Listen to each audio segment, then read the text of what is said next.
एक मित्र राम का प्रश्न है।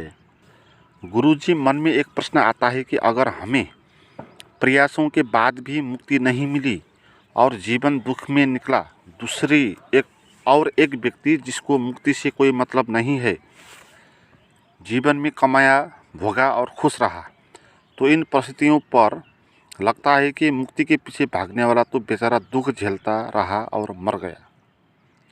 गुरुजी, इस पर वीडियो बना के मार्गदर्शन देवे एवं कृपा करें। तो आपको लगा कि जो लोग मुक्ति के पीछे चल रहे हैं उन्होंने मुक्ति भी नहीं पाई और जीवन को भी नहीं भोग पाया, और जो लोग मुक्ति के पीछे नहीं चले उन्होंने जीवन को भोगया, कमाया। मुक्ति के पीछे जाने वालों ने तो उस समय मुक्ति में लगा दी, तो भौतिक दुनिया में उसने प्रगति कर नहीं पाया। मगर जो मुक्ति के पीछे नहीं चल रहा है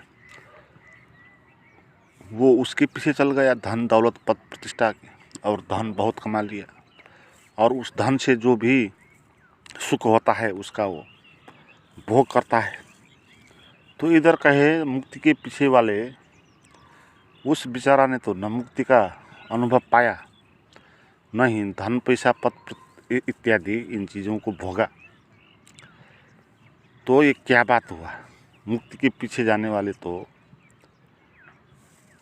मूर्ख ही हो गए फिर।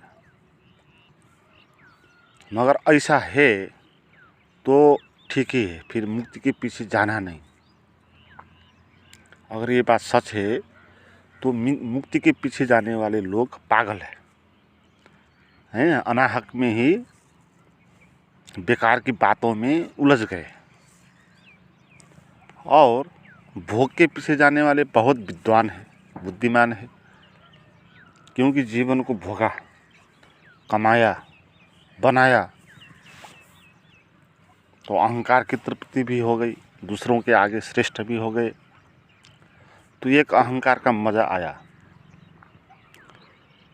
मगर आपकी देखने की दृष्टि है नहीं।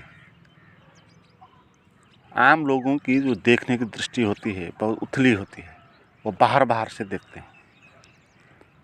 वो ऐसे देखते हैं कि इसके पास कितने पैसे हैं और इसके पास कितने पैसे हैं, और जिसके पास जितने पैसे हैं, ज़्यादा पैसे हैं, तो उसको इम्पोर्टेंस देंगे। तो ऐसे ही हमने देख लिया मुक्ति के पीछे जाने वाले लोगों और भोग के पीछे जाने वाले लोग एक साथ रख के। मगर हमने देखा नहीं, जो भोग के पीछे जाने वाले लोग हैं उन्होंने कभी आनंद नहीं लिया, वो कभी संतुष्ट हुए नहीं, है ना। आपके हिसाब से तो आप मान रहे हो वो तो संतुष्ट जी रहे हैं, आनंदित जी रहे हैं, कमा रहे हैं, भोग रहे हैं, मगर ऐसा नहीं है। अगर ऐसा होता तो फिर कमाना चाहिए, फिर भोगना चाहिए, क्योंकि संतुष्टि बड़ी बात है, आनंद बड़ी बात है। आनंद मिलता है तो करना चाहिए। आनंद हमारा जन्मसिद्ध अधिकार है। मगर ये हम कर नहीं सकते कि अपने आनंद के लिए दूसरे का दुख देना, तो ये हम नहीं करेंगे। दूसरे को दुख ना देते हुए भी हम अपने को आनंदित बना सकते हैं, तो ये कला, ये अध्यात्म है। तो भोग के पीछे चलने वाले लोग आनंदित नहीं होते हैं। आप देखें, अपने हिसाब से देखिए, आप तुलना करते हैं ना, आपके पास कुछ है नहीं तो आप कमज़ोर है, गरीब है, तो वो बहुत धनी है। मगर एक ही पहलू से आप तुलना करते हैं अपने को उससे, और भी बहुत पहलू है। जैसे उससे आपका सुंदर शरीर हो सकता है, तो धनी से ज़्यादा आपका शरीर सुंदर है, तो आप इस अर्थ में तो उससे धनी है। वो धनी होकर भी लोग उसको देखेंगे नहीं, लड़कियां उसको देखेंगी नहीं। आप गरीब होकर भी लड़कियां आपको देखेंगी। तो कहते हैं संसार में ज़्यादा सबसे मूल्यवान वो प्रेम होता है, तो उसी के लिए लोग लड़ते हैं, जीते हैं। वही चीज़ आपने बिना पैसा होकर भी कमा ली, तो आप उससे ज़्यादा धनी हो गए। कोई एक धनी आदमी है मगर उसका हेल्थ ठीक नहीं, उसको बीमार है, आप गरीब है, आप बीमार नहीं है, तो आपके पास बहुत बड़ा धन हो गया। आपको कोई कह दे कि तुझे धन भी दूंगा और उसके जैसी बीमारी भी दूंगा, तो आप उसको नहीं लोगे हैं। तो इसलिए ये बात ऐसे ही है। धनी आदमी आप मानते हैं वो अच्छा है, तो हम उसका जीवन क्यों लेना नहीं चाहते फिर? तो उसका दुख आप ले ले, उसका धन भी ले, उसका दुख भी ले, और आप अपना सुख उसको दे दे, दुख सुख आप अपना जीवन उसको दे दे, तो वो तो ज़्यादा खुश हो जाएगा आपसे। क्योंकि आप धन कम पा के भी क्या करेंगे? आपके पास स्वास्थ्य ही नहीं, आपके पास भूख ही नहीं, तो आप भोजन से क्या करेंगे? तो किसके पास ज़्यादा मूल्य संपत्ति है? तो इस तरह देखना है। और दूसरी बात, हम मानते हैं दूसरे लोग सुख में जीते हैं, ये एक बड़ा इल्यूजन है ना। हम इस तरह जीवन में पेश होते हैं कि दूसरा मुझसे सुखी में है, आनंद में है, मुझसे ठीक अवस्था में है, ये हम मानते। इसी मान्यता का कारण हम जो भी हमारे आगे लोग मिलते हैं तो उनके साथ असहज हो जाता है, उनके साथ सर झुकाना पड़ता है, उनकी बात माननी पड़ती है, उनसे भयभीत होना पड़ता है, उनको महत्व देना होता है। तो ये इसी का परिणाम है कि हमने मान लिया कि वो हमसे ठीक अवस्था में वो है, मगर हम जैसी अवस्था में है वो भी उसी किस्म की अवस्था में है। आम आदमी जो है एक ही अवस्था में जीवन जीते।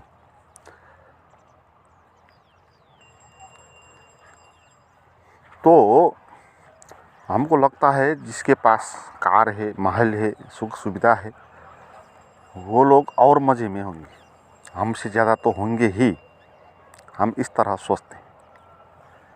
उनके अंदर क्या हो रहा है हमको पता नहीं, हो सकता है उसके अंदर कोई बीमारी चल रही है और उससे वो परेशान है, और धन होने का कोई भी उसको मतलब नहीं है।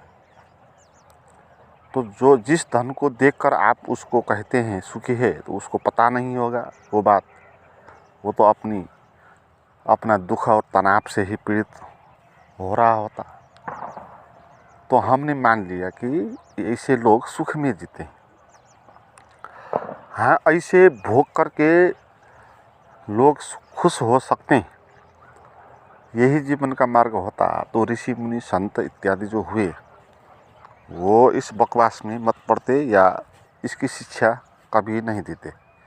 ओशो जैसे लोग इसकी शिक्षा देते ही नहीं कि तुम मुक्ति के लिए आगे बढ़ो, तुम प्रवचन सुनो, तुम ध्यान करो, तुम संन्यास लो, दीक्षा लो, ये बातें वो कहते ही नहीं।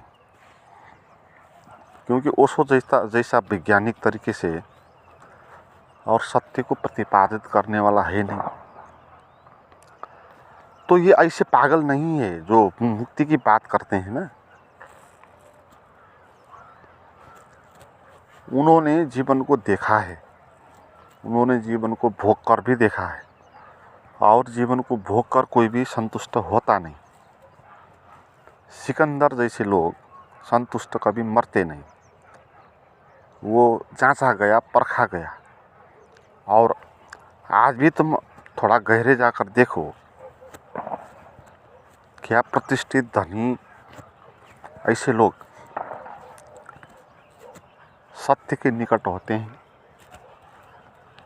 उनको खुद का पहचान कुछ होता है, उनके पास प्रज्ञा होती है, उनके पास सौंदर्य होता है, दिखाई नहीं पड़ेगा। उसी में सत्य, आनंद, उत्सव होता, जो सत्य है। तो ये बात है नहीं कि मुक्ति के पीछे न जाने वाले लोग मज़े में जी रहे। ऐसा नहीं, हर एक व्यक्ति दुख में जी रहे हैं। मुक्ति के पीछे जाने वाले लोग भी और भोग के पीछे जाने वाले लोग भी, सभी लोग वो दुख में ही जी रहे हैं। मुक्ति के पीछे जाने वाले लोग की समस्या ये है कि मुझे अभी तक मुक्ति नहीं मिली, क्या करूं। और भोग के पीछे जाने वाले लोग की समस्या ये है कि अब तक इतना रुपया नहीं कमाया, क्या करूं। कुछ फर्क है नहीं, दोनों एक ही बात है। इसलिए इस जीवन में आप चाहे मुक्ति के पीछे जाओ, चाहे आप भोग के पीछे जाओ, चाहे आप कुछ करो, चाहे आप कुछ मत करो, कुछ फर्क नहीं पड़ेगा। दुख ही होगा जहाँ भी, उसी एक ही दशा में आपको जीना होगा। तो कुछ भी करने का मूल्य है नहीं। फिर आप ध्यान करो, इसका भी कोई मूल्य नहीं।